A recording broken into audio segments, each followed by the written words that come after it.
Okay, well, the best of Adam Sharp poses a question. It says, what if the great love of your life, when you were young, the person you fell in love with, but it never really happened, what if they came back into your life? And what if your life was settled and comfortable, but a little bit boring? Which one would you choose? So it's a book about romantic love compared with settled love.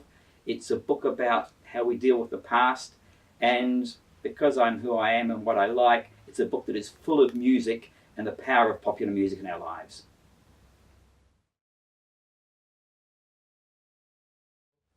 Well, the title, The Best of Adam Sharp, is a little bit of a play on A sharp, which in English is a musical note. And I've got a friend whose name is also A something else sharp, not Adam. So he inspired the title. We used to call him B flat because that's the same note.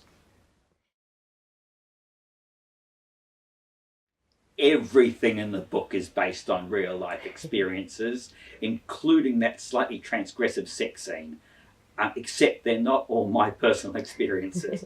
They're all things that have happened to me or to someone I know.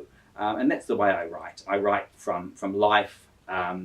And I was inspired to tell the story, The Best of Adam Sharp, by a visit from my wife's ex-boyfriend from 30 years earlier. He came to visit us, and it was all fine. We hadn't liked each other back then, but we were fine now. But I thought, what if it was different? What if they looked at each other and thought, it should have always been you and me?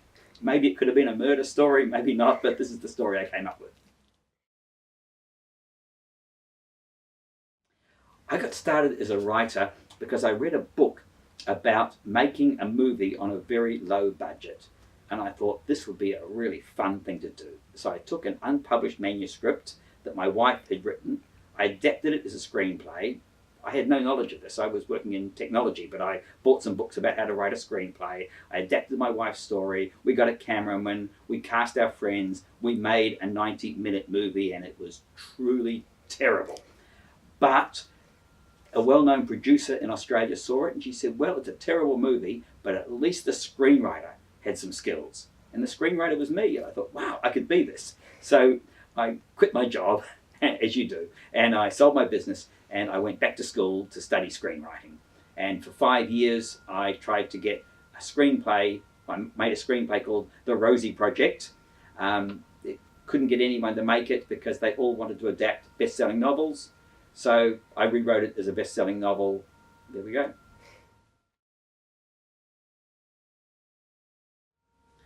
What's influenced me the most as a writer is my real life. The content of my books comes from my own experience. As you can see, white hair, I'm an old guy, so I'm not some 20-year-old who needs to learn about things from books. I've had a lot of experiences, and I enjoy weaving those experiences with some imagination and with some other people's experiences into my book. So that more than anything else. And of course, as every author will tell you, what I've read. And I read very, very widely up until I started writing, and then I hardly read at all because it gets in the way.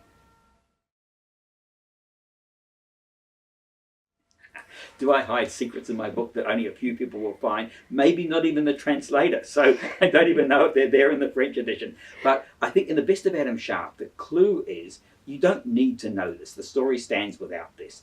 But Adam says at one point in the book, we get a little story about how when you sit down to play a song on the piano, because he's a pianist, and you don't even think about it, you'll probably end up playing something that has that reveals something about you. And the one I would point out is the very last song that Adam plays in the book, because we have a resolution. We know how Adam's life has ended up, whether he has chosen the woman from the past or the woman he's been living with, or neither. He's done one of these things, but we want to know how he feels, and he plays this last song. And this, I think, tells us a little bit, if you know the song, about, it's a song by Jackson Browne, a little bit about where Adam is really coming from. Okay, well, research, I live.